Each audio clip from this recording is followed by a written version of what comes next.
अधिक मास सुरू झाला आहे आणि सगळ्यांनाच घाई झाली आहे की काही ना काही वाण द्यायची. पण आपल्याला अनारसेच मिळाले नाही किंवा घरी केलेत पण ते फसलेत, मग काय करायचं? चला तर मग मी तुम्हाला 7 वाण सांगते. त्यापैकी सगळ्यात शेवटचा वाण हे खूप महत्त्वाचं आहे. तुम्ही शेवटपर्यंत हा व्हिडिओ नक्की बघा आणि आवडल्यास लाईक, शेअर आणि सबस्क्राईब करा. पहिला पदार्थ आहे जाळीचे पदार्थ.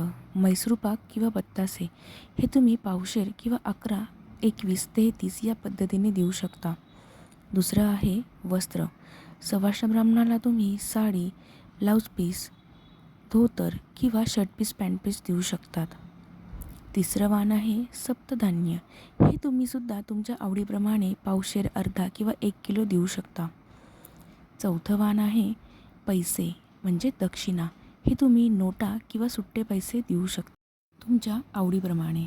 सगळ्यात नंतर आहे भगवद्गीता किंवा एखादे धार्मिक पुस्तक, जे आजकाल खूप कमी लोक देतात. त्यानंतर आहे ड्रायफ्रूट्स किंवा खारका. हाही पर्याय खूप छान आहे. आणि सगळ्यात शेवटचं आहे तुळशीचं रोप. हे तुम्ही कोणालाही वाण म्हणून देऊ शकतात.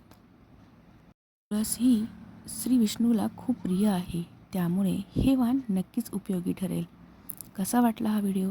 आवडल्यास नक्की लाईक, शेअर आणि सबस्क्राईब करा आणि कमेंट बॉक्समध्ये टाका ओम नमो भगवते देवाय. आणि तुम्ही काय वाण देता हे मला नक्की मेसेजमध्ये सांगा. थँक्यू.